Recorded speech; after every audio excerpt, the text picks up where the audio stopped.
Hey, what's new and exciting? It's Kevin O'Shaughnessy here, and I want to help make it easier for you to get better at the guitar. Sometimes that might mean digging into the mechanics of a particular technique. Sometimes it might mean learning new skills like learning how to read music or a little basic music theory. Things that other guitar teachers might tell you you don't need to know could be exactly the thing you need to get to the next level in your playing. So today I want to talk about one of those hangups that can really slow down your progress, and that's just understanding certain terminology. We're going to talk about one thing in particular, and that is, what does it mean to play in the groove? If you follow other YouTube channels, you've probably heard other guitar players or music producers talk about the idea that you need to play in the groove or that the band had to find the groove. But what does that actually mean?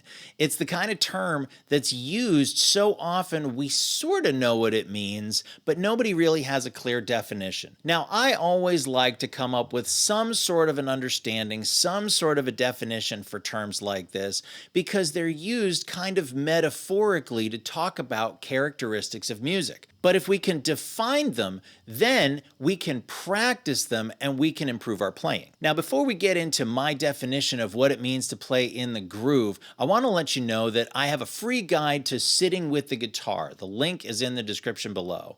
If you're new to guitar or you've been playing for a little while and you're experiencing pain or discomfort, either in your neck, your back, or your wrist, your fretting hand in particular, chances are awesome you were not taught how to sit with the guitar correctly. And there's not a lot of information online about how to do it. In fact, even a lot of method books get this wrong. So I came up with my own guide for how to sit with the guitar. It's a downloadable PDF, and you'll find the link in the description below. I promise you, if you follow the steps, it'll change the way you play. So let's get into what it means to playing in the groove, or for a band to find the groove. Now, it may not surprise you to know that the term in the groove comes from vinyl records starting in the first half of the 20th century.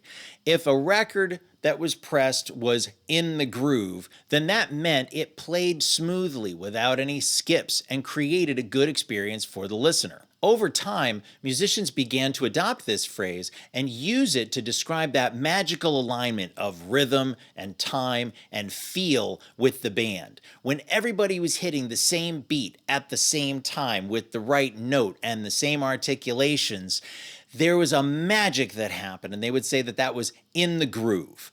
So the question we have to ask ourselves is, why is this important? Well, if you're a developing musician, maybe a beginner or an intermediate, then understanding the relationship between rhythm, time, and feel will give you clues about where you need to practice to make your playing more musical. Over the course of my career, I've heard producers and musicians alike talk about groove as being not metronomic. And so they'll be looking at a Pro Tools session and they'll see that the drummer isn't lined up precisely with the grid, right? So that it means that they're not exactly on the beat. Maybe they're a little ahead of it, maybe they're a little behind it. Now, this could be contributing to a groove, or it could just be sloppy playing, and you're gonna have to rely on your ear to decide which is which. So here's how I recommend learning how to play in the groove of a song a little better. First, you have to find the beat. Okay, this is a pretty obvious one, but I'm not talking about the pattern the drummer is playing. I'm talking about the pulse that is synchronizing everybody's performance. This is the 1, 2, 3, 4 of the song. Once you've found the beat, spend a little time listening to the notes in between the beats, the eighth notes, the triplets, the 16th notes. Are they perfectly even between the beat? Are they a little behind? Are they a little ahead? Each one of these conditions is going to contribute to the feel of the song. If the eighth notes are a little ahead, the groove is going to sound rushed. Maybe not necessarily in a bad way. It could be adding excitement during a chorus. If they're a little behind, then they're going to have a more laid back feel. So even if the rest of the notes are spot on the beat, if the eighth notes drag ever so slightly, not so much to make it swing, mind you, but if they drag ever so slightly, the whole groove may feel a little slower. It may feel a bit more relaxed. Finally, you want to find the accented notes in any given pattern. Combined with the timing, these accents are going to be the strongest indicators for the feel of a particular groove. Is it rushed? Is it generating excitement? Is it laid back?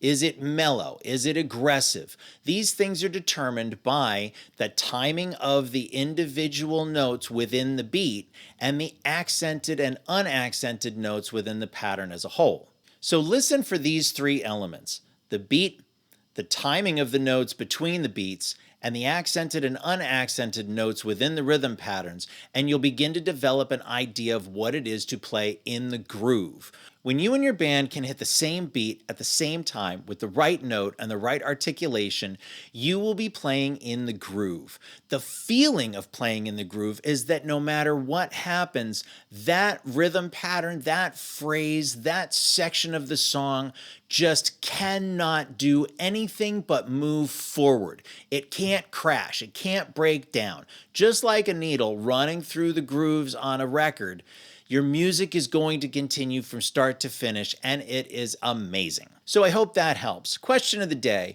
what song do you think has the best groove? Put it down in the comments below so that I can check it out. And don't forget to download your free guide on how to sit with the guitar. I promise it'll change the way you play. The link is in the description below. Also, if you want to support the channel, feel free to pick up a copy of my album, Persistence of Vision. It's a hard rock album with Joe Satriani-like instrumentals, story-driven songs, and a lot of great riffs. It's everything that I love about rock and roll, and you can find the link in the description below. Now go practice, and I'll catch you in the next video.